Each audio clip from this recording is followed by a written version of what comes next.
ایک دن حضور سیر کرتے کرتے مدنی زندگی میں باہر تشریف لے گئے. وہاں ایک قافلے نے پڑاؤ کیا ہوا تھا اور ان کے اونٹ چل رہے تھے. ایک سرخ رنگ کا اونٹ حضور کو پسند آ گیا.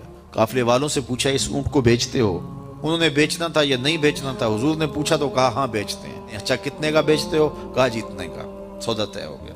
حضور نے فرمایا کہ میں کوئی تاجرانہ غرض سے تو آیا نہیں تھا کہ میں قیمت ساتھ لے کے آتا.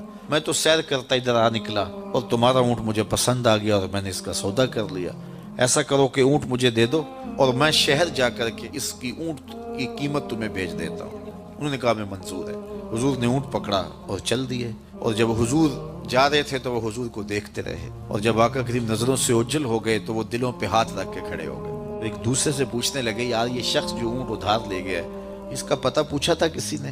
جب کسی کو نقد سودا دیا جائے تو اس کا عطا پتہ پوچھنے کی ضرورت نہیں ہوتی. اور جب کسی کو ادھار دیں تو یا آپ اسے جانتے ہوں یا درمیان میں کوئی ضامن ہو یا کوئی چیز گروی رکھی جائے.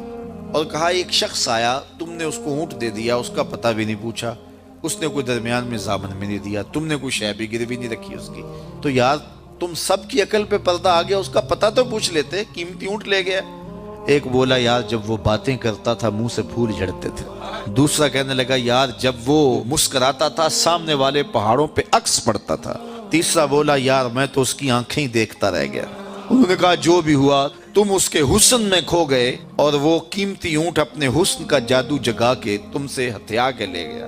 امام زرقانی لکھتے ہیں جب انہوں نے یہ کہا نا کہ قیمتی اونٹ ہتھیا کے لے گیا تو اب تک خاموش بیٹھی خیمے کے پردے کی اوٹ میں بیٹھی قافلے کے سردار کی بیوی نے خیمے کا پردہ سرکایا اور ان سے مخاطب ہو کے بولی خبردار اس کے خلاف کوئی بات کی تو اگر وہ قیمت نہ دینے آیا تو مجھ سے لے لینا, میں اس کی ضامنہ ہوں. انہوں نے کہا اچھا تو اسے جانتی ہے؟ کہا واللہ میں بھی نہیں جانتی.